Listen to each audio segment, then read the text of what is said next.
So we would open the door and there'll just be a cop in the bedroom. So the players couldn't hear what he was saying. And they just come in with towel and then just fired off. You've got to make the beginner's job hard. I told Chappie I was going to do that. I remember saying to Stonesy, I went, Stonesy, if you don't have to pass me the ball, don't. When did that stop then? Well, as soon as I stopped playing. That's what I was going to think. Like. Hi, I'm Brandon with Monster Energy at the Rocco's Ranch in Barcelona doing the flat track experience. And I'm here with two of my old pals, Scott Carson and Shaun Wright-Phillips. What happened? I think obviously the first leg was 5-0 or something, and I think it was goalkeeping coach come to me and went, do you want to go on? I went, yeah. Yeah, I will do. Because I hadn't played for a certain bit, I was thinking, bloody hell, I'm a bit nervous here. Honestly. Yeah. I remember saying to Stonesy, I went, Stonesy, if you don't have to pass me the ball, don't. Here's one that I'm going to be the judge of. Okay. Do you think, I've worked with both of you as a kitman. Do you think you was high maintenance for the kitman? Nah. I remember. Long sleeves, that's about it. My first years. Yeah, but that's because you was a beginner. You You got to make the beginner's job hard. I told Chappie I was going to do that. do what? Make it as difficult as For possible. me? Yeah. All right, Because you was the newbie. First 3 years was horrendous for me. Thanks to Shaun Wright-Phillips.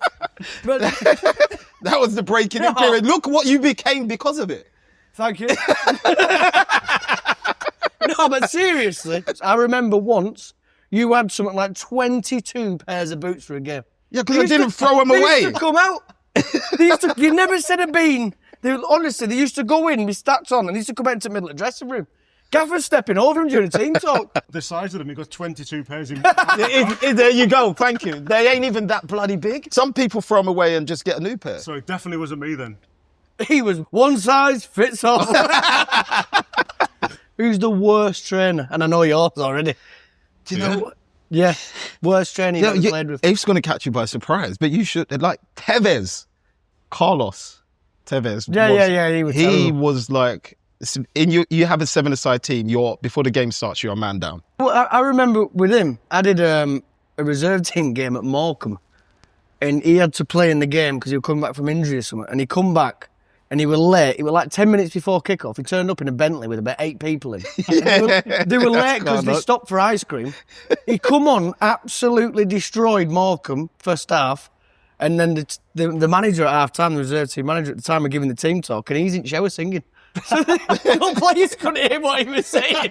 And they just come in with towel and then just fired off. Right, you can't be a player. You have to be a member of backroom staff. Pick your job profession in the backroom staff. I always thought when I was playing, like if I didn't play, I wouldn't mind being a masseuse. But then it's kind of tilted. Skin polish. It's kind of tilted Skin to polish. kitman. Little groin Kitman. rubber. No, I'll be a kitman. I thought you said groin. You wanted to be a groin rubber? Yeah, he did. I said when I first started playing, or I'd see him, he's always having fun. I think that'd be mine as well. Kitman. It's classed. They're like, like they they are got- like the hub of the. Yeah, and they have no rules. Hub of the dressing room. Do what they want.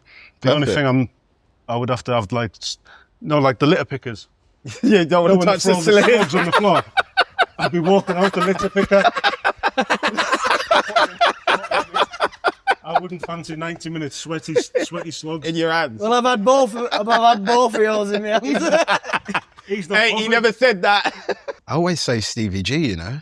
Steven Gerrard, I thought was like phenomenal. Playing against him was just a pain in the arse, to be honest. It was just a nightmare because he had all the qualities of an elegant player, but he also had that naughty side to him where it would never hardly get booked for it as well. He'd give you that little kick and just get up and run away and laugh. And he was so good at that. But obviously David Silva was top player. Yeah. But Who do you think's the best trainer? Like, Shawnee, who do you think the trainer that you work with? I'm going to say Frank Lampard. He used to do doggies after training. yeah, Straight after box to box. yeah, he's done that since he was at West Ham.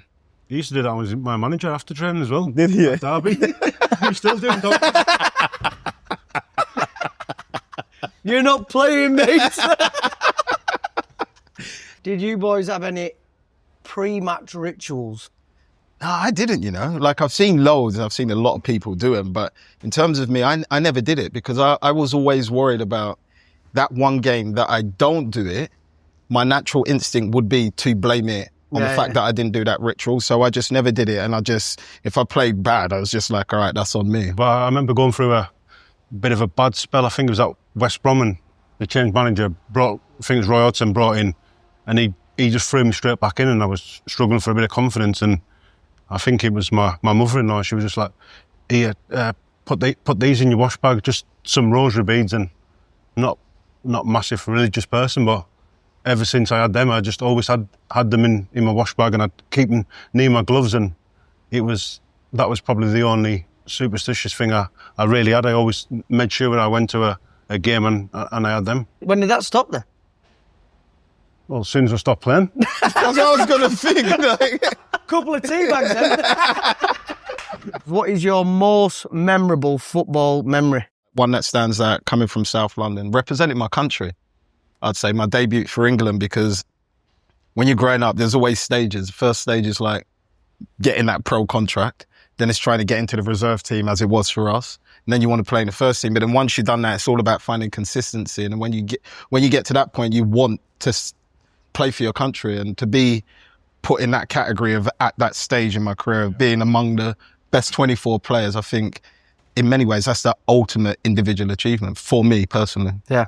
I know it sounds a little bit of a cliche, every young kid dreams to play for England, but I think it probably only hit me the last couple of weeks. I got an invitation to go for the legacy cap. The red cap. Yeah. And then you see that you're only one, I think I'm something like 1,100. So there's only been 1,100 people play for England. So when you look at it in that type of context, it's like, that's like massive. So yeah. This is like, you might not think of this straight off the top of the head, but what would you say is your funniest dressing room story? First one that comes off your head. I wouldn't even say it was. Does it have to be dressing room or just story? Any. When we was breaking through, like when you was younger, before like your time, like, but I was still doing maths. Yeah, basically. He's a little bit older than me. I broke through with a Scouse lad called Chris Shuker, and we used to room together when we used to go away with the first team. And obviously, I'm a lot taller now, but back then I was quite like... You are? Yeah. Really? I was quite small. And Kevin Orlock used to, every time we used to get to the hotel, he used to phone reception and make them put a cot in our room for both of us. So we would open the door and there'll just be a cot in the bedroom. To be fair, one of the good ones was when you passed your CBT. Oh, wait, I forgot to speak about this. Let me tell this story. Wait. I did my CBT. I always wanted to have an Harley Davidson. So I got my missus got me a CBT, did it, and I was like buzzing. Went straight into his shop, paid for a 125, which looked like an Harley Davidson, but it's some Chinese remake. Something I shouldn't have done is bring it into training.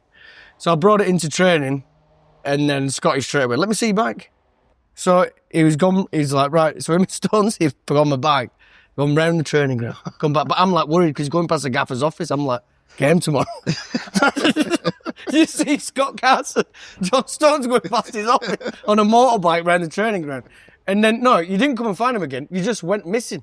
Yeah, so you went round. We went right round the... And then, no, but they just went. And then, he was like, "Call it. Get it in there. So next one, we just, you know where you go for a double door past the reception? Yeah. We just went down the corridor, took it into the dressing room, went round, then through the physio room. Everyone was crying. No, but I was like, where are they? I've got work to do. Everyone's going to start going mad at me. I need to pack boots. So I've come in and I thought, leave them. I've come in and then I've heard the engine down the corridors. And then, so I've gone into the dressing room. They're going around that circle in the middle. And then everyone's getting like rubs and that. And they put the bike in the middle of the medical room. He just took the keys out and left it. So then when training started, all like the coaching staff are coming down and I'm just wheeling it down the corridor to put it back in the parking space. That was a good one.